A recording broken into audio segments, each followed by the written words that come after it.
आज हम पढ़ेंगे काव्य गुण। काव्य गुण में सबसे पहले हम देखते हैं कि ये गुण क्या है।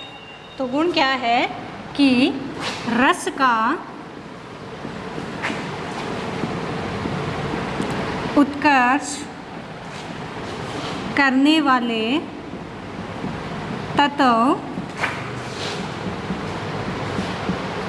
काव्य गुण कहलाते हैं। तो काव्य गुण क्या है? रस का उत्कर्ष करने वाले तत्व। तो रस क्या है? सबसे पहले हम ये जानते हैं कि रस क्या है। तो किसी भी काव्य, नाटक, पुस्तक इत्यादि को पढ़ने, सुनने, देखने से जो आनंद प्राप्त होता है उसे हम क्या कहते हैं?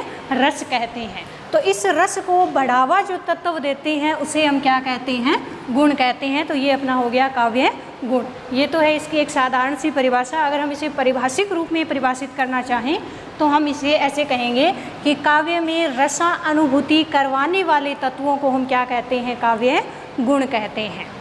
अब है हम हिंदी में 6 संप्रदाय पढ़ते हैं। उनमें से एक संप्रदाय हम पढ़ते हैं रीति संप्रदाय। रीति संप्रदाय के प्रवर्तक माने जाते हैं आचार्य वामन, और इसी रीति संप्रदाय को जाना जाता है गुण संप्रदाय के नाम से। यानी इस रीति संप्रदाय को गुण संप्रदाय भी कहा जाता है। तो इसके प्रवर्तक कौन हुए? आचार्य वामन हुए। अब है कि वामन का जो ग्रंथ है उसका नाम है काव्य अलंकार सूत्रवर्ती। काव्य अलंकार सूत्रवृत्ति ये इनका ग्रंथ है। इस ग्रंथ का नाम काव्य अलंकार सूत्रवृत्ति है, जिसमें उन्होंने रीति संप्रदाय चलाया। इस संप्रदाय को गुण संप्रदाय भी कहा जाता है। अब ये है कि आचार्य वामन ने काव्य गुण की एक परिभाषा दी है। उसे कहा जाता है काव्य शोभाया कर्तारो धर्मा गुणा। अब देखिए काव्य क्या है? शब्द और अर्थ से मिलकर बनता है काव्य। शोभाया का अर्थ यहाँ पर शोभा, कर्तारो का मतलब हम कह सकते हैं करने वाला या फिर बढ़ाने वाला। धर्मा का अर्थ है यहाँ पर धर्म। तो इस परिभाषा से जो काव्य गुण की परिभाषा बनी वो क्या बनी कि काव्य की शोभा बढ़ाने वाले धर्म को काव्य गुण कहते हैं। अर्थात शब्द और अर्थ के शोभा कारक धर्म है वो गुण कहलाते हैं। तो ये हो गया काव्य गुण। इसके बाद हम देखते हैं कि काव्य गुण के प्रकार कितने प्रकार के होते हैं ये काव्य गुण।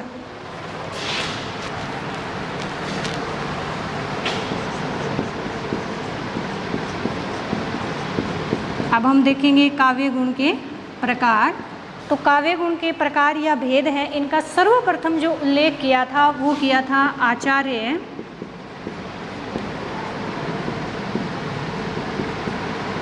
भरत मुनि। यानी आचार्य भरत मुनि द्वारा सर्वप्रथम काव्य गुण के प्रकार बताए गए थे। इनके ग्रंथ का नाम है नाट्य शास्त्र। यानी इस नाट्य शास्त्र में उन्होंने इनके प्रकारों का उल्लेख किया है। भरत मुनि द्वारा काव्य गुण के जो भेद हैं वो 10 बताए गए हैं। कितने बताए गए हैं? 10 बताए गए हैं। इनके साथ साथ भरत मुनि के बाद जैसे भरत मुनि, भामह, वैदंडी, ये 3 आचार्य हैं जिन्होंने काव्य गुणों की संख्या 10-10 स्वीकार की है। और यही वो आचार्य हैं जिन्होंने सर्वप्रथम काव्य गुण के भेद बताए हैं। अब इनके द्वारा बताए गए 10 जो काव्य गुण हैं वो कौन कौन से हैं ये हम देखें। तो प्रसाद, ओज, माधुर्य,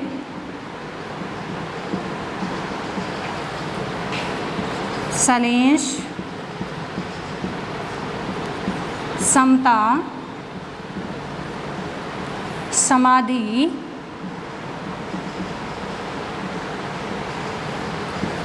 उदारता,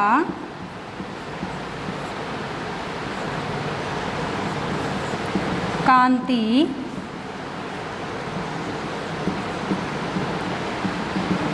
पद सौकुमार्य और 10वां है इनका अर्थ व्यक्ति।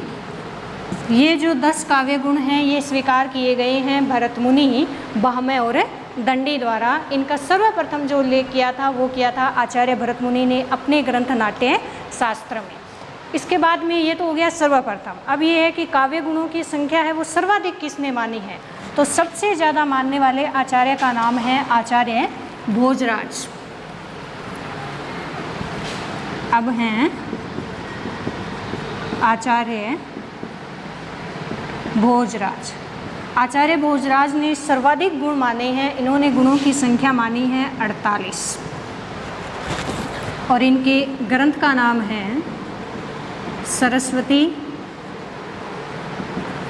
कंठाभरण। ये इनके ग्रंथ का नाम है जिसमें उन्होंने 48 काव्य गुण बताए हैं। इसे इन्होंने 2 भागों में विभाजित किया है, शब्द गुण और दूसरा है अर्थ गुण।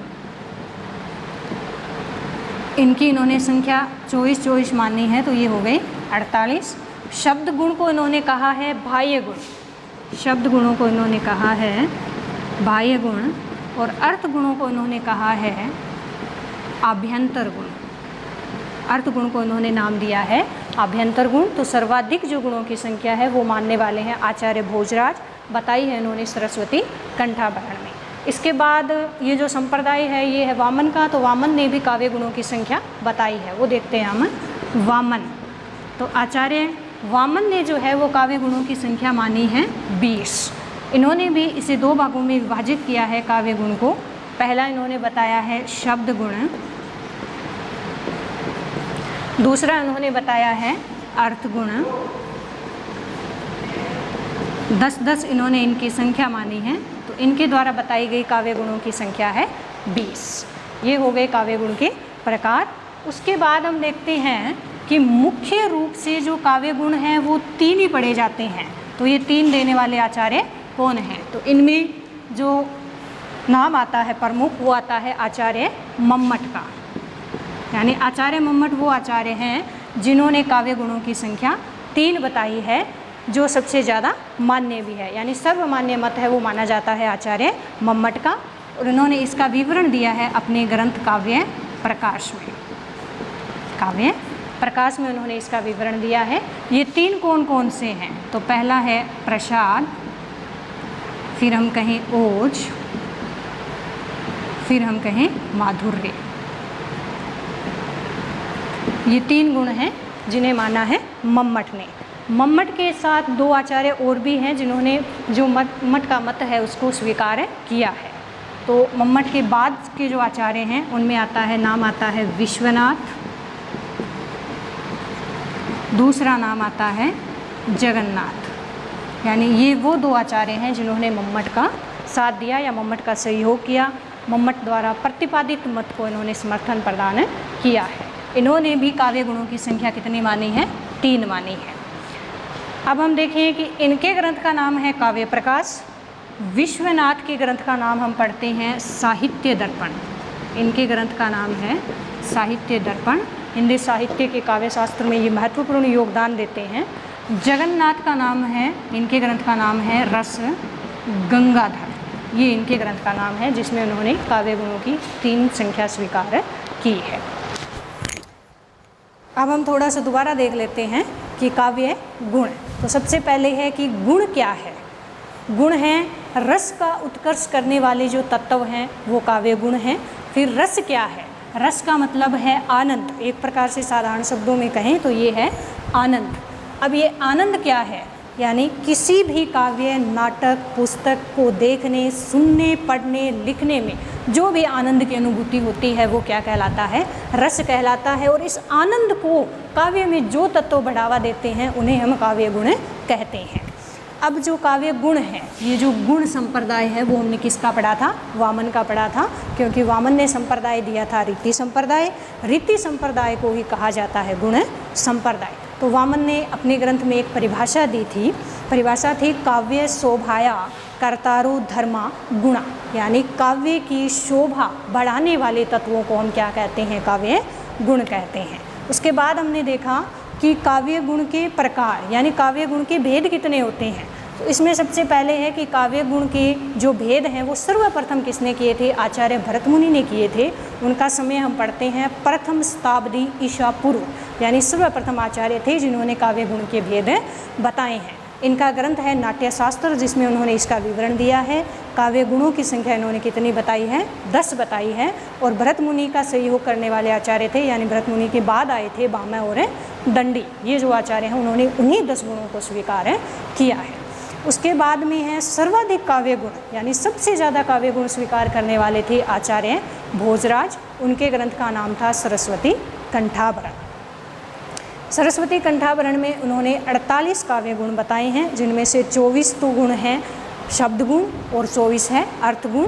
शब्द गुणों को उन्होंने कहा है बाह्य गुण और अर्थ गुणों को उन्होंने कहा है आभ्यंतर गुण। उसके बाद हम पढ़ते हैं आचार्य मम्मट, यानी मुख्यतः हम हिंदी में ये 3 ही गुण पढ़ते हैं। इन 3 गुणों को देने वाले थे आचार्य मम्मट। इन्होंने कौन से दिए? प्रसाद, ओज और माधुर्य। इसका विवरण उन्होंने दिया है अपने ग्रंथ काव्य प्रकाश में। और इन्हीं तीनों को स्वीकार करने वाले आचार्य थे विश्वनाथ और जगन्नाथ। विश्वनाथ का ग्रंथ है साहित्य दर्पण, जगन्नाथ का है रस गंगाधर। अब अपने पास ये 3 गुण आ गए हैं, तो अब हम इसमें देखते हैं प्रसाद गुण क्या है।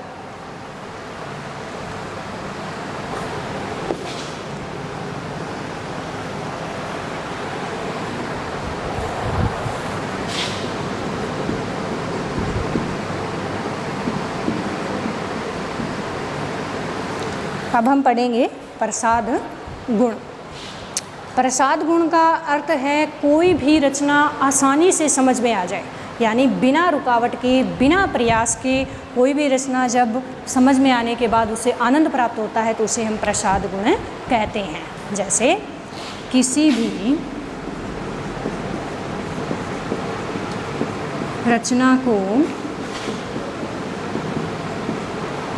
बिना प्रयत्न ही, किसी भी रचना से बिना प्रयत्न ही आनंद प्राप्त हो, वहाँ क्या होता है? प्रसाद गुण होता है।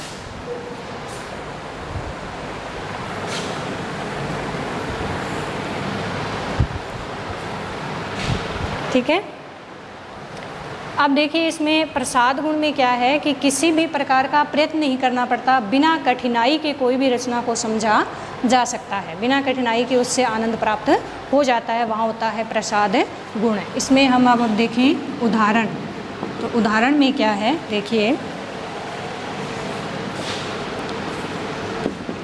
जाकी रही भावना जैसी, जाकी रही भावना जैसी प्रभु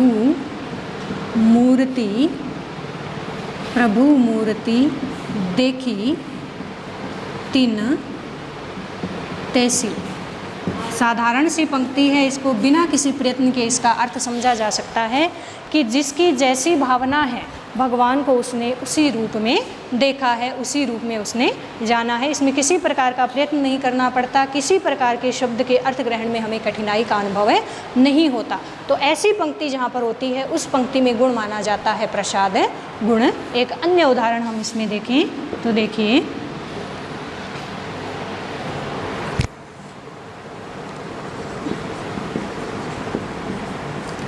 बिखेर देती है वसुंधरा, बिखेर देती है वसुंधरा